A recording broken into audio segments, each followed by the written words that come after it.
kuri andu ingi guku bururi-ini makiuga thina wa bara makoragwo makiuga uhoro wa bara guthuka no kuri aikari a Njabi-ini thina wa bara ni bara kwaga toguo rona bara ino irakwo ikorwo igituikania nginya mukiro uri ungi kundu gutari kwagia bara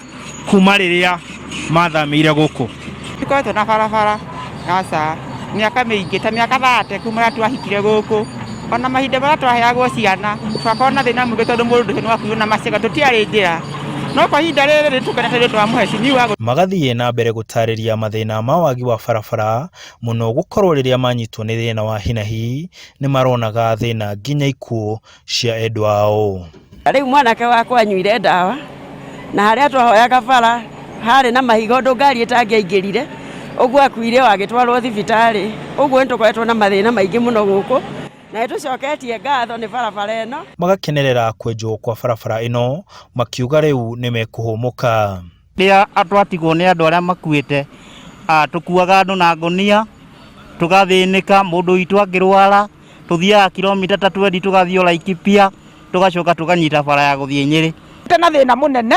wa njira no umuthe Ngai ni atulirikanite ni undu ucio ni tungicokia ngatho ni tondu tuturite na thina munene akorwo ni indo citu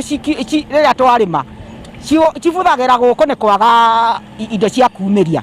Ni barabara irakwo ni wabici ya mubunge wa Kieni thutha wake gwetha itinga ria kumenja kuma ruhonge rwa NYS kana mathiri tondu na ria tuiguire itingo na gutiri mundu rikanie kani akuo haga mburi kana kuuma tene watu wakena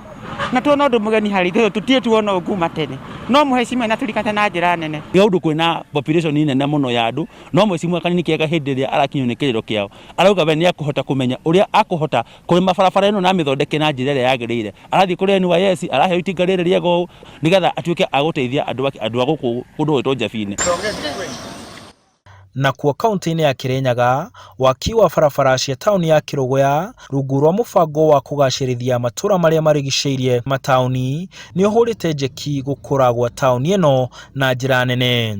na oho kunyitithania matura undu wa mukiritwo na gikeno ni Aikari muno na tukaigwa twina thayo tondu kurakoragwo kwina ndoro nyingi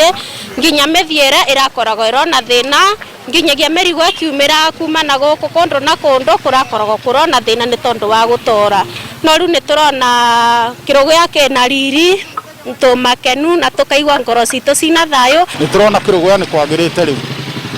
tondu ngirithi wira uria rutetwo thibitari ni mwega ona nja thibitari kuu kuona Camburos ni gutheru na riu barabara ino ya Kiandi yumite Kiandi iri kuma Kimandi na ikaruta andu ma Kabumbu ni barabara iguteithia muno yethokwo ira. MCA wa wodi ya Kirogoya James Kamau akiuga ati tabarira ino ya waki wa barabara ni ikuhuthahuthia ukui na kuhe tauni ino riri mweru. Municipality miaka tugiuka gugikinya kindu 2023 tukorwo turikitie kuthondeka nginya barabara ta kimuri ukorwo andu acio matiranegena ni barabara na mena matawa ma kuigana kiaritha mwena wa prison mwena wa Kaitheri na kuu kuothe tukorwo tumite ndoru-ini na uguo niguo iroto citu itarie. Oho ni agathiriirie mihang'o ya guthakaria tauni iyo kiuga ni kuhuthia miturire ya aria marikinyagia tauni iyo kumatha urigitani nigo guteithiriria muno nginya ciana kubata kuthi cukuru ona gukinyira matungata ma thibitari ni undu tiganite ru turakanda dispensary kia Nyeri matungata aria manene ma thibitari muno no kire Kirogoya na barabara etenjaga nginya kumakinyirira ukorwo kurwo thina.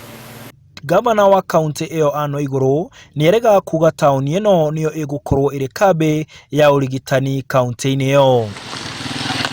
Handu-ini ha Inooro TV njitagwo Martin Munene.